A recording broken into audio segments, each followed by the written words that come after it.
Iglesia de Dios Evangelio y Vida. Desde Quito, Ecuador. Te invitamos a recibir la palabra de Dios.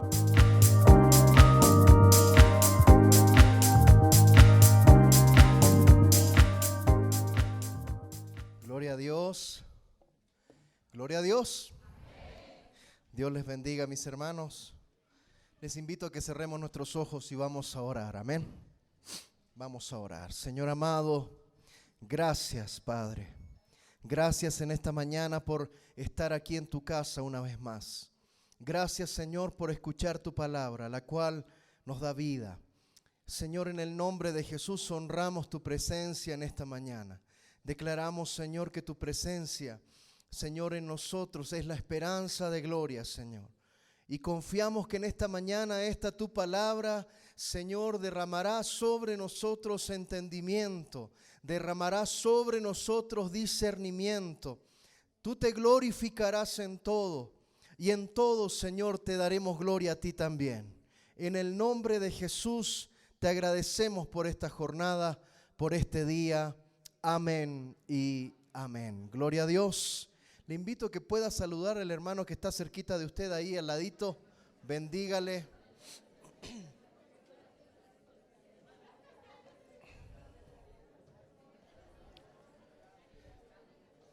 Gloria a Dios.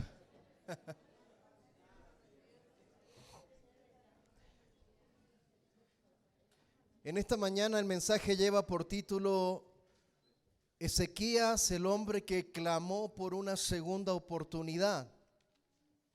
Ezequías fue un rey al trono de Judá y él comenzó esta labor de rey cuando tenía 25 años de edad. Reinó durante 29 años de edad. Y la Biblia nos muestra de que Ezequías fue uno de los buenos reyes que tuvo Judá. Fue un rey que realmente fue temeroso al Señor, muy diferente a lo que fue su padre. Su padre Acaz fue un rey terrible, se equivocó en todo. La Biblia nos dice en Segunda de Reyes capítulo 16, desde el verso 2, que cuando comenzó a reinar Acaz era de 20 años, el papá de Ezequías, y reinó en Jerusalén 16 años. Y la Biblia dice claramente que no hizo lo recto ante los ojos de Jehová su Dios, como David su padre. Antes anduvo en el camino de los reyes de Israel y aún hizo pasar por fuego a su hijo, según las prácticas abominables de las naciones que Jehová echó de delante de los hijos de Israel. En Segunda de Crónicas capítulo 28, verso 3 y verso 4 dice que quemó también incienso en el valle de los hijos de Hinnom e hizo pasar a sus hijos por fuego conforme a las abominaciones de las naciones que Jehová había arrojado de la presencia de los hijos de Israel. Asimismo, sacrificó y quemó incienso en los lugares altos, en los collados y debajo de todo árbol frondoso. Este era el padre de Ezequías, Acaz. Cuando Ezequías se convirtió en rey, inmediatamente lo que hizo fue comenzar a trabajar para reformar todos los errores que había cometido su padre. Porque su padre había llevado prácticamente a la nación, los había llevado a la idolatría. Y Ezequías, cuando asume como rey, dice que él inicia una serie de reformas. En el primer mes de su reinado, reunió nuevamente a los sacerdotes, a los levitas, y volvió a abrir el templo porque su padre había cerrado el templo.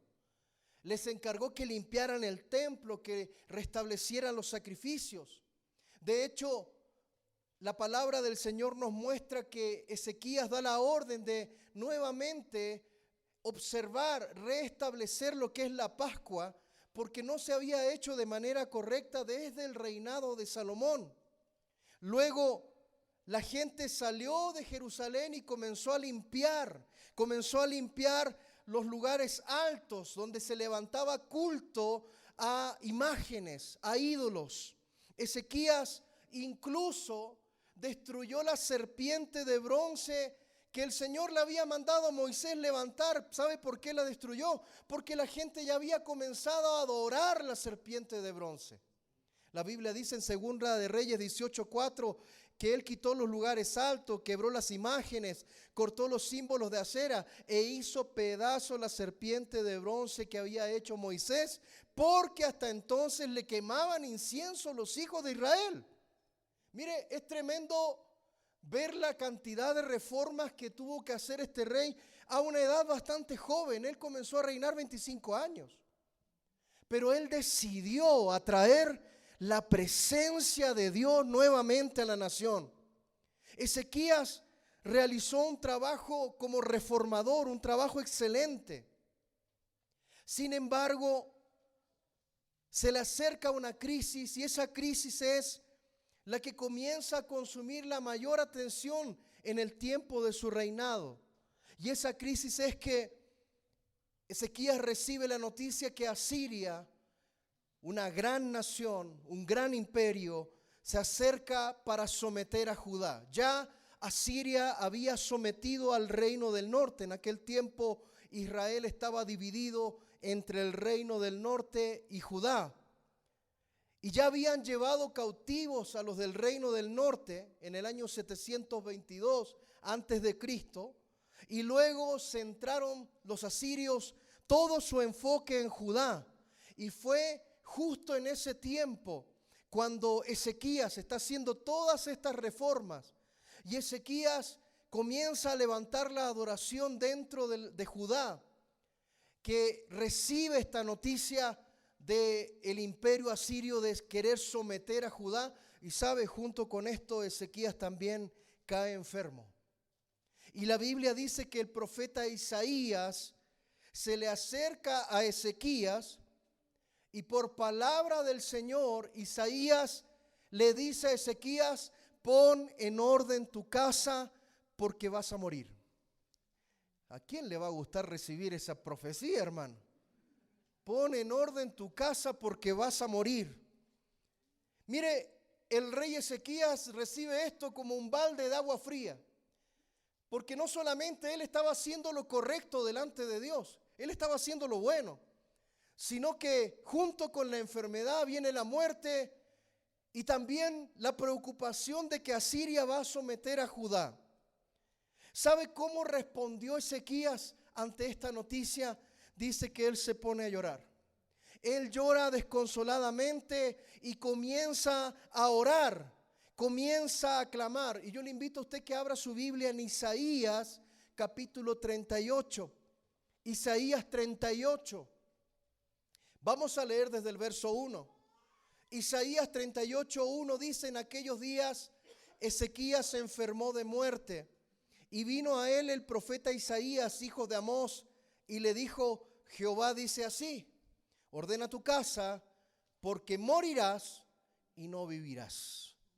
Entonces volvió Ezequías su rostro a la pared e hizo oración a Jehová y dijo: oh Jehová, te ruego que te acuerdes ahora que he andado delante de ti en verdad y con íntegro corazón, y que he hecho lo que ha sido agradable delante de tus ojos. Dice la Biblia: y lloró Ezequías con gran lloro, o sea, con tristeza, con amargura, con aflicción. Verso 4 dice: entonces vino palabra de Jehová a Isaías diciendo: ve y di a Ezequías: Jehová Dios de David tu padre dice así: he oído tu oración y he visto tus lágrimas. He aquí yo añado a tus días 15 años. Y te libraré a ti y a esta ciudad de mano del rey de Asiria, y a esta ciudad ampararé. Mire qué hermosa promesa de Dios. Ya no te vas a morir. Yo creo que Isaías todavía ni salía por la puerta cuando el Señor le habló de nuevo. Dice: vuelve. Mire la respuesta de Dios a este hombre. Este hombre se afligió de corazón y dice que el Señor le dice: te voy a añadir 15 años, y no solamente eso, Asiria no te va a dominar. Verso 7 dice: y te será señal de parte de Jehová, que Jehová hará esto que ha dicho. ¿Cuál era la señal?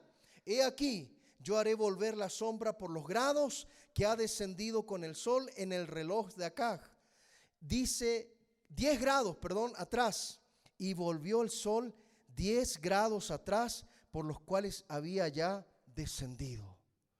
Esa era la señal, una señal para Ezequías. Mira, te estoy dando esta promesa, pero para que tú sepas que esta promesa es verdad, va a retroceder el reloj.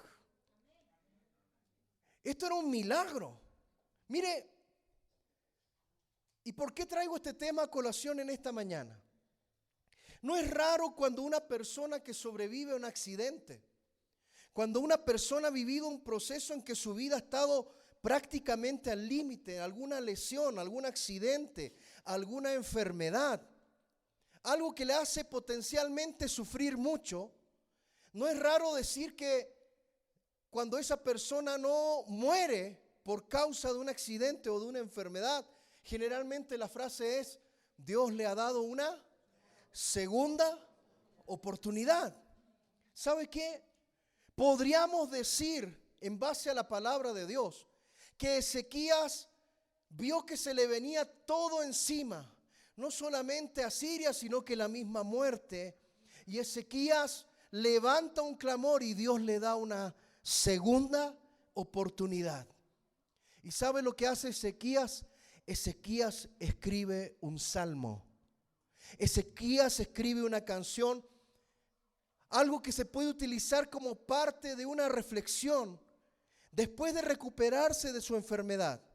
Y en este salmo, en este escrito que hace Ezequías, él aprende sobre la vida, él aprende sobre la muerte, pero él aprende sobre los cambios que hay que hacer.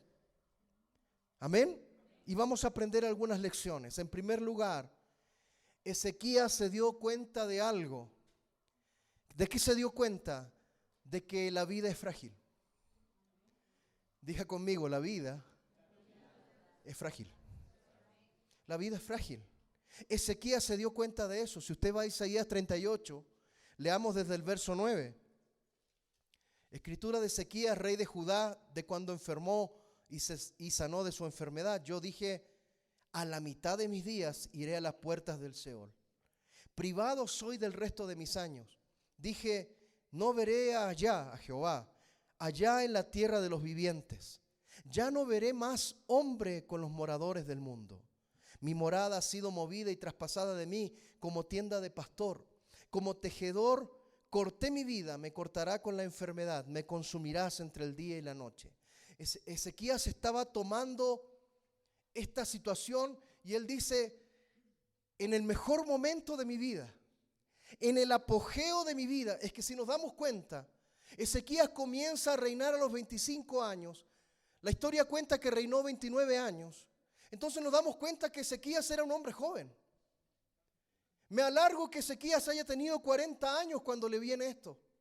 Y Ezequías comienza a reflexionar sobre la muerte y comienza a pensar y a decir: estoy en el apogeo de mi vida. Incluso la versión King James, la versión en inglés, dice: estoy en la mitad de mi vida. Y este era el momento en que Ezequías debería estar quizás disfrutando de la plenitud de la vida, debería estar disfrutando de la excelencia de los recursos de su gobierno. En cambio, Ezequías dice: estoy entrando a las puertas de la tumba. Y él utilizó 3 figuras para decir lo que estaba sintiendo.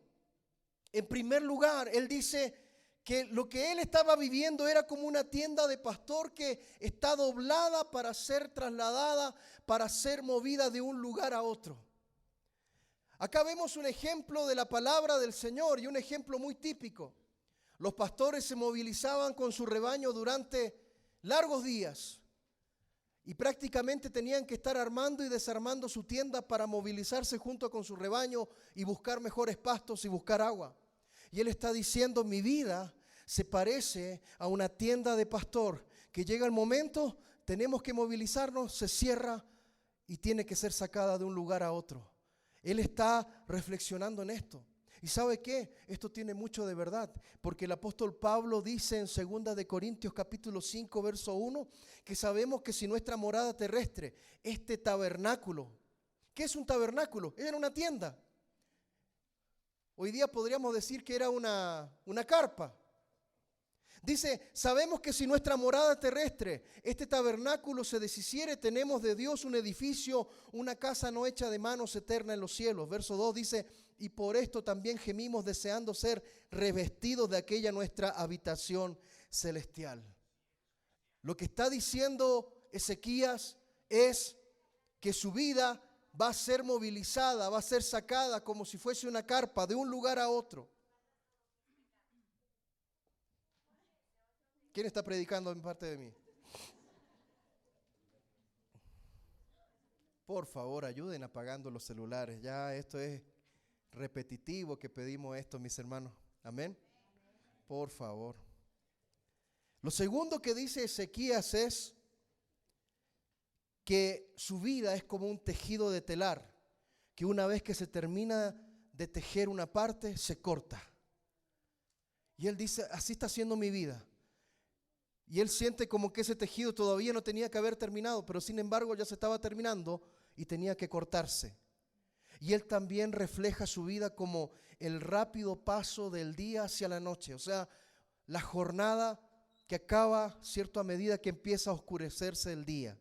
Ezequías se da cuenta de que la vida es frágil, de que el tiempo es precioso, de que nadie tiene garantías del mañana, nadie.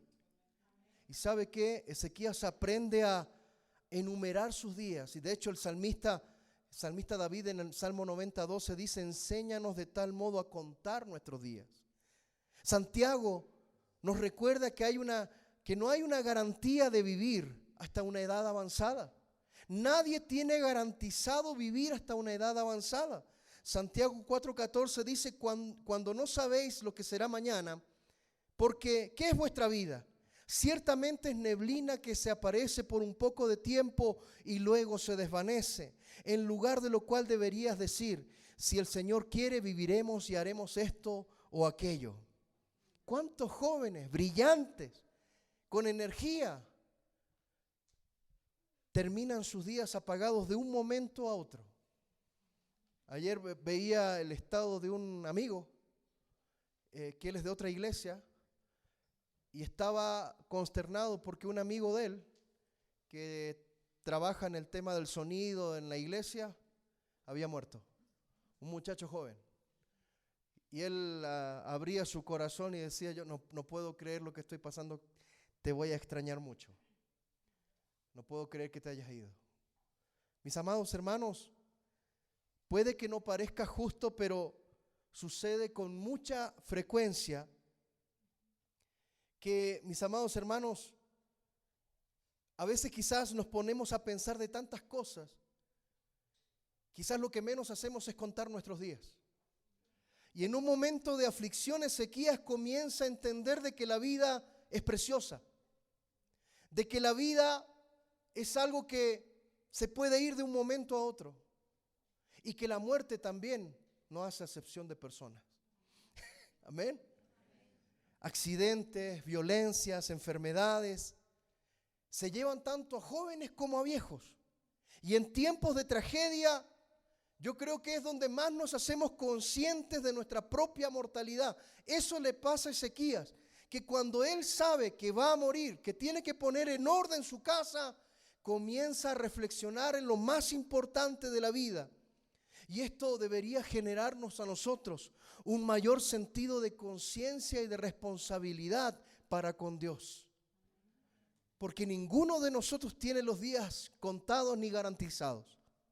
Ezequías entonces lo primero que reflexiona es lo frágil que es la vida. Lo segundo que reflexiona Ezequías es, en ese momento se reflexiona profundamente en que él depende de Dios. Mire, es interesante que cuando la muerte está a la puerta, creo que el ser humano se hace más consciente de Dios y se hace más consciente de la dependencia de Dios. Isaías 38, verso 13 dice, contaba yo hasta la mañana, como un león molió todos mis huesos. O sea, así le vino la noticia de la muerte, como si un león viniese sobre uno y le mordiera y le rompiera todos los huesos. Dice, de la mañana a la noche me acabarás. Como la grulla, como la golondrina me quejaba, gemía como la paloma, alzaba en alto mis ojos. Jehová, violencia padezco, fortaléceme. La noticia de la muerte de Ezequías lo aplastó. Eso es lo que él está tratando de explicar. Al saber que le quedaban pocos días, la noticia de la muerte lo aplastó. Y como nunca, se volvió al Señor. Y esto también nos hace reflexionar respecto a lo que es nuestra propia vida. ¿Por qué será que el ser humano a veces tiene que esperar que venga algo crítico para recién volvernos a Dios como nunca antes?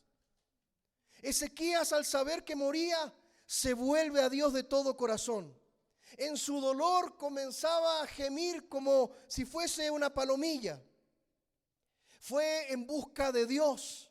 Dice la Biblia que él puso su rostro contra la pared y comenzó a orar y comenzó a llorar porque él no podía entender que esto iba a terminar así. Y mire, no es que Ezequías era un hombre malo. Ezequías era un hombre bueno. Ezequías fue un rey justo. Ezequías fue un líder exitoso. Sin embargo, en la hora de mayor angustia, en la hora más oscura, fue cuando él recién recurrió a Dios con todas sus fuerzas. Y las versiones de la Biblia utilizan diferentes verbos. Le dice al Señor, fortaléceme. En otra versión dice, encárgate de mí. En otra versión dice, sé mi seguridad. En otra versión dice, acude en mi ayuda. Estate conmigo, protégeme, ayúdeme. ¿Sabe lo que es esto? Ezequías está diciendo, ahora sí dependo de ti. Ahora sí dependo de ti. Porque sabía que él no iba a poder hacer nada. Suplicó desesperadamente por la presencia de Dios. Suplicó desesperadamente por la ayuda de Dios. ¿Por qué tenemos que esperar un momento de aflicción para acercarnos a Dios? Esta misma bendición está para nosotros. Pablo a los Filipenses en Filipenses 4:13 dice, todo lo puedo en Cristo que me fortalece. Primera de Pedro 5:7 dice, echando toda vuestra ansiedad sobre Él, porque Él tiene cuidado de vosotros. Esta misma receta está a nuestro alcance. Pero tenemos que entender, mis amados hermanos, que no es necesario llegar a una situación de apremio para realmente depender de Dios. Anoche escuchaba un testimonio del desaparecido hermano Gille Ávila que está en la presencia del Señor. Para los que no lo conocen o nunca han escuchado hablar de él, ese viejito era poderoso. Amén. Ese viejito era poderoso. Y él decía, un día entro en ayuno 40 días, porque sus ayunos eran así. Y él se metía en ayuno 40 días. Y dice que se metió en ayuno 40 días. Y cuando llegó casi al final del día 40, dice que él buscaba a Dios y Dios ya le había dado la victoria. Dice, yo tenía un problema, no cuenta el problema, pero dice, yo ya estaba cabezón con ese problema, no podía solucionarlo. Y le dije, Señor, si tú no me ayudas, yo de aquí no me salgo de este cuarto hasta que tú no me ayudes. 40 días de ayuno. Ya cuando en el día 40 el Señor le dijo, ya está la victoria, listo. Y le dijo, Señor, dame un día más por las almas, que yo salga a predicar y hayan almas salvadas.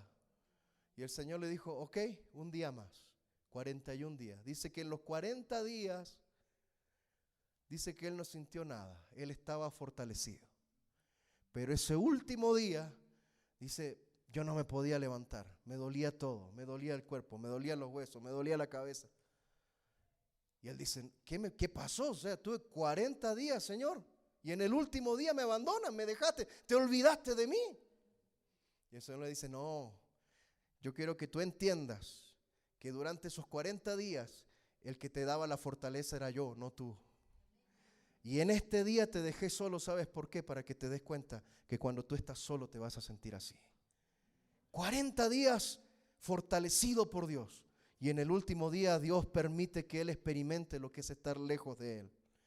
Mire, Ezequías volvió su corazón a Dios en el momento de mayor aflicción, pero ¿por qué tendríamos que esperar eso? Ezequías reflexionó. Y en tercer lugar, él se determinó a comenzar a caminar de una manera mucho más humilde, porque en el verso 15 de Isaías 38 dice, ¿qué diré? El que me lo dijo, él mismo lo ha hecho. Andaré humildemente todos mis años. Mire, le quedaban 15 años por delante. Isaías dijo, lo que me queda, mis años, voy a andar humildemente a causa de aquella amargura de mi alma. Oh Señor, por todas estas cosas los hombres vivirán, y en todas ellas está la vida de mi espíritu, pues tú me restablecerás y harás que viva. He aquí, amargura grande me sobrevino en la paz, mas a ti agradó librar mi vida del hoyo de corrupción, porque echaste tras tus espaldas todos mis pecados. Mire, este tono de esta escritura que hace Ezequías, de este salmo, podríamos decir, cambia, porque comienza con una lamentación tan grande, con un lloro tan grande, pero cuando recibe respuesta, cambia a gozo. Y Dios responde a la súplica de este hombre que clama por ayuda. Y le extiende la vida por 15 años. Y no solamente eso, le dice, Asiria no te va a tocar. Asiria no te va a someter. Mire, a la luz de la misericordia de Dios, en la hora más oscura de Ezequías, Ezequías entiende un concepto y dice, ok, me has bendecido. Me das 15 años más de vida. Vas a librarme de mis enemigos. Yo voy a aprender a caminar con humildad. Voy a caminar humildemente. Y sabe, la traducción de esta frase desde los originales hebreos se traduce como caminar o andar suavemente. Cualquier otro rey quizás sustenta su vida en el honor, en la fuerza, en la autoridad que tiene su trono. Pero Ezequías decide caminar suavemente. O sea, tomarla suave, ser humilde. Amén. Y su enfermedad a Ezequías le da una comprensión de cómo apreciar la vida y de cómo responder de manera correcta, porque él necesitaba de ahí en más caminar humillado delante del Señor. Y él reconoció que el Señor es el que le está dando la vida. El Señor es el que está extendiendo su misericordia y lo está librando de la muerte. Debemos tener cuidado de andar en humildad, en obediencia al Señor, porque no sabemos cuándo partimos nosotros, ni sabemos cuándo el Señor regresa. Sí, señores. Caminar humildemente es caminar humillado bajo la poderosa mano del Señor. Amén. Caminar bajo la poderosa mano del Señor, porque en su momento Él los exaltará a donde Él quiera llevarles. Ezequías, número 4, Ezequías se determinó a dejar el pasado atrás. Y acá hay algo tremendo que, les soy sincero, si bien yo tenía el concepto teórico, creo que nunca me había tomado el tiempo de reflexionar en cómo Ezequías lo plantea.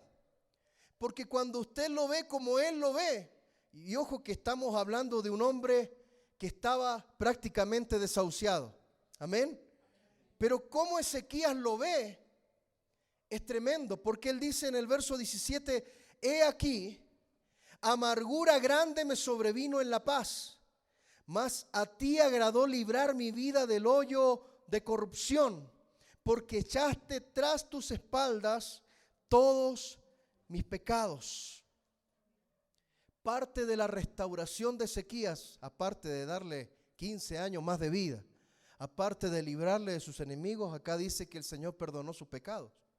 Amén. Y perdonar significa enviar lejos, pero yo pienso que acá hay una imagen que quizás de repente nosotros pasamos por alto.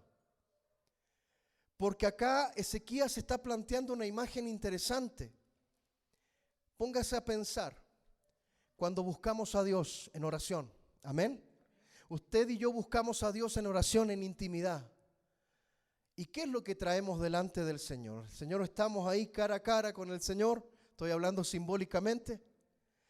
¿Y yo qué traigo delante del Señor? Mis pecados. Amén. ¿Sí? ¿Qué traigo yo? Mis pecados. ¿Sí? ¿Qué voy a traer yo para impresionar al Rey de Reyes y Señor de los señores? ¿Qué hay en mi vida que yo pueda dar para que Él pueda ser impresionado? Yo traigo mis pecados, traigo mi vergüenza. Y dice Ezequías que el Señor toma eso y lo arroja tras sus espaldas. Mire, esta es una figura tremenda. Porque cuando vamos delante de Dios con cosas viejas, con cosas desgastadas, cuando vamos delante de Dios con elementos que solamente causan vergüenza, dice que el Señor, esto le molesta que esté delante de sus ojos. El texto bíblico dice, porque echaste tras tus espaldas todos mis pecados. Y el Señor, cuando estamos en comunión y hay un corazón arrepentido, hay un corazón que viene avergonzado porque ha fallado delante de Dios, dice que en esa relación de cara a cara, Él toma esos pecados y los arroja tras sus espaldas porque Él quiere verte a ti. La palabra del Señor nos dice que Él es fiel y justo para perdonar todos nuestros pecados y limpiarnos de toda maldad. ¿Por qué el Señor arroja nuestros pecados detrás de sus espaldas? Porque los saca de su vista. Porque no los quiere ver. Porque no los recuerda. Hebreos 8:12 dice, porque seré propicio a sus injusticias y nunca más me acordaré de sus pecados y de sus iniquidades. Es que cuando vamos delante de Dios, Él toma nuestros pecados, los arroja hacia sus espaldas y Él ya se olvidó de que se olvidó. Él no tiene la capacidad que tenemos nosotros, no porque no quiera, Él se olvida de los pecados. Nosotros nos acordamos de nuestros pecados. ¿Sabes por qué nos acordamos? Eso a propósito, porque tenemos que acordarnos de donde Dios nos saca. Pero Él se olvida, Él saca los pecados delante de esa relación, de esa intimidad. Algunas personas no pueden superar los errores del pasado. Qué difícil que es para algunos poder olvidar los errores que ha cometido. Pareciera que los recuerdos del pasado y de los errores del pasado les paralizan, les ponen culpa, les ponen miedo y no logran avanzar. Y es porque no entendemos esto que está diciendo Ezequías. Ezequías dice, yo voy delante del Señor y Él toma mis pecados, los arroja de delante de mí, los pone tras sus espaldas porque quiere vernos cara a cara y nuevamente fortalecernos. Nuevamente levantarnos. Todos nosotros tropezamos. Todos nosotros caemos. Yo creo que aquí no hay nadie que pudiese decir que se enorgullece de su pasado. Para nada. Yo soy el primero. Nadie puede enorgullecerse de su pasado. Más bien está en nuestra mente siempre el recuerdo de nuestros errores. Pero mis amados hermanos, tenemos que tomar una decisión. Si vamos con un corazón sincero delante del Señor, tenga la certeza de que el Señor no va a permitir que eso que está estorbando en la relación permanezca delante de Él. El Señor va a tomar tus fallas, las va a tirar a sus espaldas y te va a decir, bueno, empecemos otra vez. Vamos de nuevo. ¿Sabe por qué? Porque no es como nosotros percibimos a Dios, es como Dios es. Y Dios se olvida de nuestro pecado. Y Dios tiene misericordia. Y usted dirá, pero es que, ¿cómo será que yo puedo recibir la misericordia de Dios si yo sigo pensando en mi pecado? Es que ese es tu problema. Tú sigues pensando en lo que tú harías con el pecado. En cambio, Dios dice, ojo, yo te perdono, te restauro, te levanto, yo olvido tus pecados. Los echo detrás de mí. Entonces tenemos la opción de revolcarnos en el pasado o permitir ir delante de Dios, arrepentirnos, levantarnos, desempolvarnos, seguir adelante, porque Dios es Dios de oportunidades. Mire cómo Dios le da una oportunidad a Ezequías de prácticamente estar muerto a decirle, te doy 15 años más. Y no solo eso, voy a quitar tus enemigos de delante de ti. Y no solo eso, perdono tus pecados. Dios es un Dios de amor. Dios es un Dios de oportunidades. Por lo tanto, cuando Ezequías entiende esto, Ezequías se determina ¿a qué? A que esos años que quedan por delante, él va a adorar a Dios. Mire, Ezequías ya venía haciendo las cosas bien. Ezequías ya había comenzado a eliminar los lugares altos que su padre había levantado. Había nuevamente activado el servicio en el templo, a los levitas, a los sacerdotes. Había nuevamente restablecido la alabanza, la adoración, los sacrificios, el enseñar la palabra. Ezequías estaba haciendo una gran revolución en Judá. Pero no solamente eso, él de manera personal, ante esta experiencia de ver la muerte cara a cara, él dice, bueno, los años que me quedan por delante, yo te voy a adorar, Dios. Porque en el verso 18, Isaías 38, 18 dice, porque el Seol no te exaltará, ni te alabará la muerte, ni los que descienden al sepulcro esperarán tu verdad. El que vive, este te dará alabanza como yo hoy.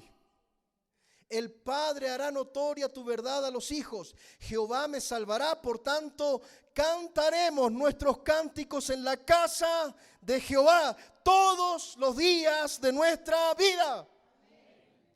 ¿Qué hace este hombre? Decide ser un adorador.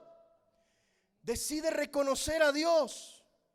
Dios no puede ser alabado y adorado en la tumba. Dios debe ser adorado y alabado por los vivos. Es mientras tenemos vida en donde expresamos la adoración, la alabanza. Es cuando estamos vivos en donde quemamos nuestra vida para servir a Dios. Es cuando estamos vivos donde nosotros tiene sentido la alabanza y la adoración. El Señor estuvo listo, estuvo dispuesto a salvar a Ezequías. Y Ezequías como respuesta dice, yo no voy a esperar a llegar a la tumba para adorarte. Yo te comienzo a adorar hoy. Hoy mi vida va a ser un altar de adoración. Hoy mi vida va a ser un altar de alabanza. Hoy mi vida va a ser, aleluya, una vida que quema por la presencia de Dios. Es hoy. Si nos detuviéramos y contáramos las bendiciones de Dios, nos daríamos cuenta cuántos motivos tenemos para exaltar a Dios en esta mañana. Una de las peores cosas que una persona puede hacer es no reconocer su dependencia de Dios, no mostrar agradecimiento al Señor por sus bendiciones. Pablo dice en Romanos 1:21, dice, habiendo conocido a Dios, no le glorificaron como a Dios ni le dieron gracias, sino que se envanecieron en sus propios razonamientos y su necio corazón fue entenebrecido. El verso 28 dice, como a ellos no probaron tener en cuenta a Dios, Dios los entregó a una mente reprobada para hacer lo que no conviene. Esto parece tan simple. Pero mis amados hermanos, cuando dejamos a Dios fuera de nuestro pensamiento, no estamos preparados para morir. Oh, esto es profundo. Piénselo. Cuando no tenemos a Dios como algo principal, cuando Dios no es la prioridad de nuestras vidas, cuando nuestro Salvador no ocupa el lugar importante en mi jornada, en mi agenda, déjeme decirle con certeza que no estamos preparados para morir. No lo estamos. Y el Señor Jesús refirió una parábola en Lucas 12, verso 16 en adelante, diciendo, la heredad de un hombre rico había producido mucho. Y él pensaba dentro de sí diciendo, ¿qué haré? Porque no tengo dónde guardar mis frutos. Y dijo, esto haré. Derribaré mis graneros, los edificaré mayores. Y allí guardaré todos mis frutos y mis bienes. Y diré a mi alma, alma, muchos bienes tienes guardados para muchos años. Repósate, come, bebe, regocíjate. En la mente de este hombre no está Dios por ningún lado. Dese cuenta. Pero Dios le dijo, necio, esta noche, wow, es que la muerte es así, no hace excepción de persona. Necio, esta noche vienen a pedirte tu alma y lo que has provisto, ¿de quién será? Así es el que hace para sí tesoro y no es rico para con Dios. Aquel que saca de su pensamiento a Dios no está listo para morir. Qué cosa trágica es llegar al final y darnos cuenta que faltaron elogios a Dios, que faltaron acciones de gracias a Dios, que faltó tiempo para Dios. Mire, no es algo de lo que me enorgullezca, pero me ha tocado más de una oportunidad tener que estar en el lecho de gente que está por morir. Y si hay algo que a mí me impacta cuando me ha tocado estar en esas condiciones, es que en ese momento no importa nada.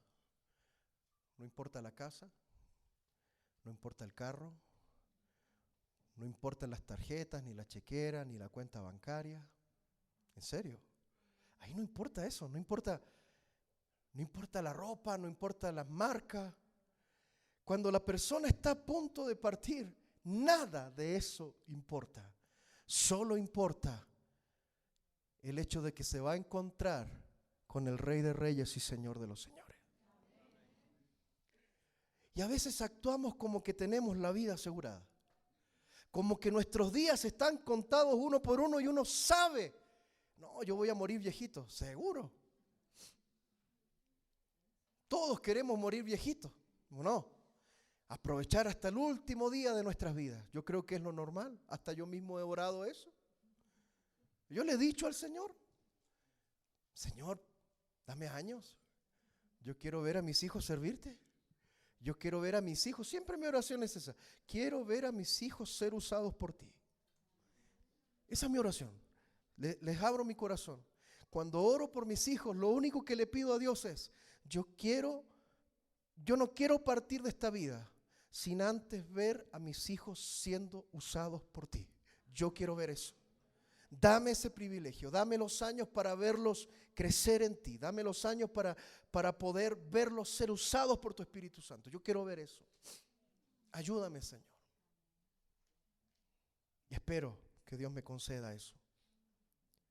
Y número 6, Ezequías se determinó a enseñar a sus hijos, porque el verso 19 dice, Isaías 38, 19, el que vive, este te dará alabanza como yo hoy.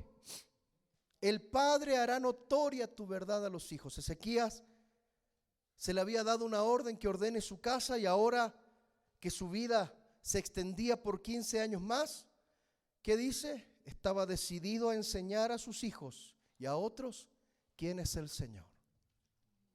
Mire, los padres van a dejar algo a sus hijos. ¿Cuántos dicen amén? Todos los que somos padres vamos a dejar cosas espirituales. Cada cual verá lo material que pueda dejar. Pero en lo que es espiritual, cada uno de los padres y madres que están en esta mañana, algo van a dejar espiritual a sus hijos. Algunos van a dejar una vida de instrucción en la palabra de Dios. Algunos van a dejar ejemplo de servicio a Dios. Algunos van a dejar un ejemplo de un servicio tibio a Dios. Y otros, lamentablemente, van a dejar un ejemplo de indiferencia. Porque todo se pega, hermano. Todo se pega. ¿Qué estamos dejando atrás para nuestra familia? Para nuestros amigos, para nuestros vecinos, para nuestros compañeros de clase, para nuestros compañeros de trabajo. ¿Hemos dejado que la luz brille? Mire, nuestros amigos, nuestros vecinos, nuestras amistades más cercanas, ¿saben que para nosotros servir a Dios es importante? ¿Lo saben? Eso es bueno. ¿Saben nuestros amigos, vecinos, familiares que para nosotros venir a la iglesia es importante? ¿Los hemos invitado a venir? ¿Les hemos hablado del tema? Recuerden, nadie tiene la vida asegurada. ¿Qué ejemplo vamos a dejar? Cierro con esto. Ezequías creía que su vida había terminado. Y cuando estaba en ese pensamiento, Dios le da una segunda oportunidad y él decide aprovechar al máximo esa segunda oportunidad. ¿Sabe lo tenaz de esto? Es que no a todos se le promete una segunda oportunidad de la vida, mejor dicho, a nadie se le promete, solamente llega. Acá tenemos varios ejemplos de personas que se han salvado de la muerte, que Dios les ha guardado. Como siempre pienso, creo que Dios tenía un propósito y por algo Dios ha guardado. Amén. No todos, mire, piensa en esto, no todos tienen segundas oportunidades, no todos. Hay algunos que por alguna causa y colgaron los botines, hermano. En el tiempo de pandemia usted vio lo que pasó.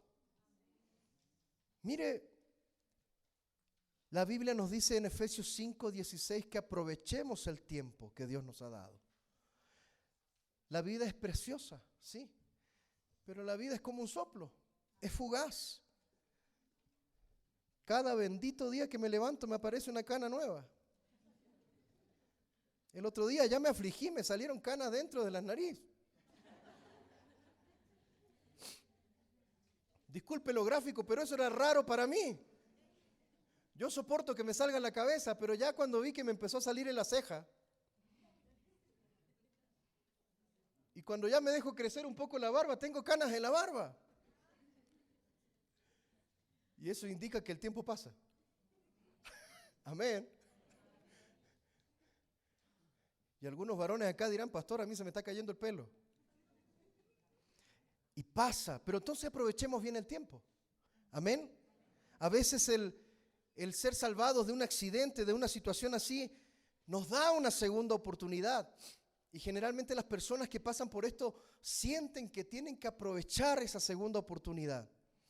Pero las lecciones que recibimos de Ezequías nos da a entender de que quizás no todos tengamos segundas oportunidades, pero todos sí tenemos una vida. ¿Qué vamos a hacer con esa vida? ¿Qué vamos a hacer? ¿Nos vamos a sacar de nuestro pensamiento a Dios? No, porque seguramente nos vamos a estar listos para partir. Yo le invito a que mientras usted pueda, adore a Dios con todo su corazón. Mientras usted pueda, vaya cada mañana y dígale, Señor, mira lo que te traigo. Y el Señor lo va a tomar y dice, ok, lo tira para atrás, vamos de nuevo. Vaya todas las mañanas y esfuércese por buscar a Dios, por escudriñar su palabra. Esfuércese por asistir a la iglesia, por traer a su familia a la casa del Señor. Esfuércese porque sus amigos, sus vecinos, sus familiares digan, wow, este man sí cambió. Desde que conoció al Señor, este cambió. Algo Dios habrá hecho en su vida. Mire, esfuércese por caminar en Cristo. Porque al que venciere Dios le dará de comer del árbol de la vida. Esas son las promesas que el Señor entrega. Esforzaos, sean valientes, fortalezcase en el Señor. Recuerde que quizás no va a tener una segunda oportunidad, pero tiene esta primera, y esta primera es importante. Yo le invito a que usted cierre sus ojos un momento y reflexione en esta mañana, en esta palabra. Piense en esto. Reflexione. Señor amado, oramos en esta mañana en el nombre de Jesús. Ayúdanos a reflexionar en esta mañana lo frágil que es la vida. Señor, que no tenemos la vida asegurada, no tenemos los días asegurados. Simplemente entender que la vida es frágil. Que muchas veces veremos ejemplos de personas que parten a la mitad de sus días. Otros que soportan muchos años, pero que mi vida, Padre de la Gloria, que mi vida sea una vida que dependa de ti todos los días, todos los días. No permitas que mis pensamientos te saquen de la ecuación. Antes bien, ayúdame a caminar suavemente, humillado bajo la poderosa mano del Señor. En esta mañana, Señor, ayúdame a dejar el pasado atrás. Que el pecado que pasó no sea, Padre de la Gloria, un impedimento para experimentar tu gracia y tu misericordia. No permitas que yo quede pegado en el pasado por el recuerdo de lo mal que hice. Ayúdame a estar frente a ti y entender que mi pecado no quiere ser mirado por ti, sino que lo tomas y lo sacas de nuestra relación. Ayúdanos, Señor, en este día a no quedarnos pegados en el pasado. Ayúdanos a determinarnos en esta mañana a hacer altares de adoración. Ayúdanos en esta mañana, Señor, a determinar en nuestro corazón que seremos ejemplo.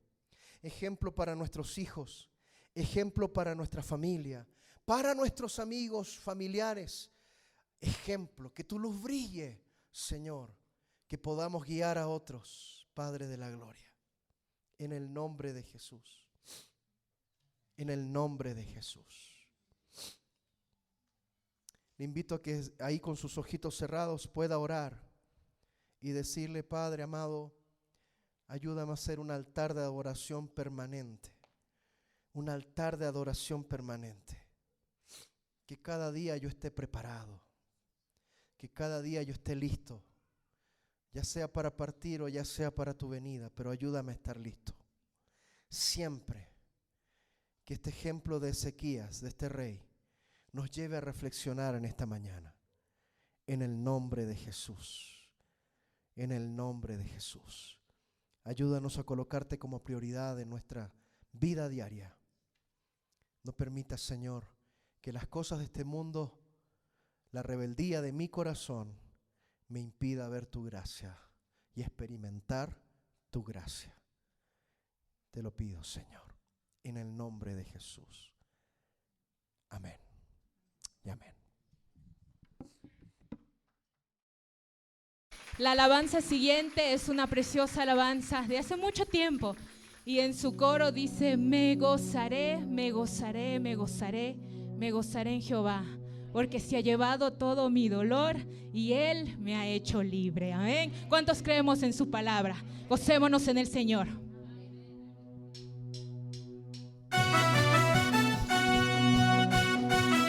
Porque Él nos ha quitado todo el dolor, toda la tristeza, somos nuevos en Él.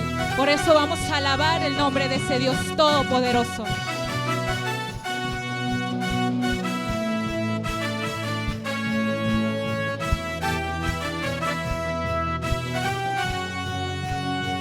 Cuando el Señor hiciere volver la cautividad, seremos como los que sueñan. Cuando el Señor hiciere volver la cautividad, seremos como los que sueñan. Y mi boca llenará de risa, mis labios de alabanza, y entonces dirán las naciones: grandes cosas ha hecho el Señor. Me gozaré, me gozaré, me gozaré, me gozaré en Jehová. Gózate, pues se ha llevado todo mi dolor, me ha hecho libre. Me gozaré, me gozaré, me gozaré, me gozaré en Jehová. Gózate, pues se ha llevado todo mi dolor, me ha hecho libre. ¿Cuántos somos libres en el Señor? Libres, Padre.